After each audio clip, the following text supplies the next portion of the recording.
Eh bien, bonjour à toutes et à tous, et non, nous ne sommes pas sur OpenSea, nous sommes bien sur Calculate, comme le montre le NeoFetch ici. L'objectif de cette vidéo, et également le fond d'écran, comme vous pouvez le voir ici, est marqué OpenSUSE. Tout simplement parce que j'ai appliqué le thème OpenSUSE Dark sur Calculate Linux KDE. Donc je vais vous montrer maintenant le thème de la vidéo.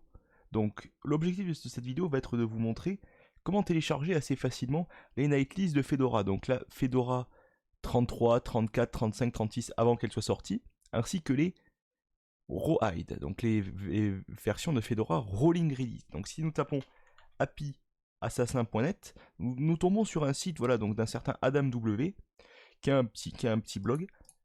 Et puis derrière, si on met un nightlists.html, on tombe sur cette interface ici. Donc, il est indiqué que ce ne sont pas les releases officielles, sauf que de toutes les manières, Fedora ne les propose pas.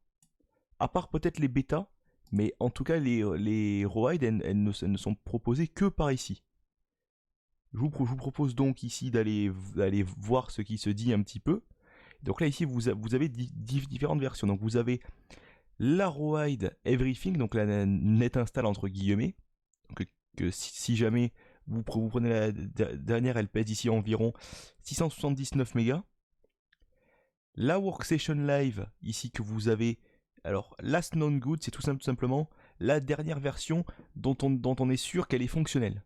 Donc là, en l'occurrence, c'est celle de 23 août 2020, donc du 23 août 2020, et celle-ci, elle n'est même plus dans la liste. Donc vous êtes obligé de prendre ici du coup. Donc ça c'est un petit peu con. Ils auraient pu quand même proposer ou alors carrément mettre à jour le site. Là ça fonctionne ici mais ça ne fonctionne pas là.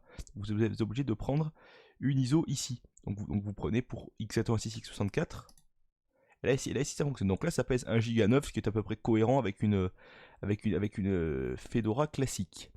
Vous avez également ici les pré-releases de Fedora 33. Donc celles qui vont contenir GNOME 3.38 par exemple. Et qui vont contenir tout un tas d'autres choses.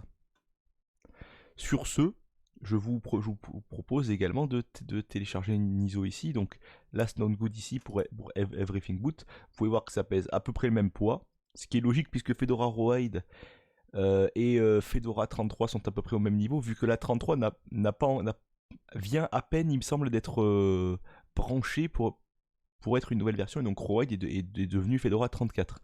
Ça fonctionne de la même manière que Debian Seed, avec entre Seed et les testings, en fait. C'est à peu près le même système, comme vous avez expliqué, Adrien D l'autre fois, par exemple. Vous avez également ici les ISO serveurs, donc serveur DVD, donc qui contient tous les paquets, serveur boot qui est un net install serveur.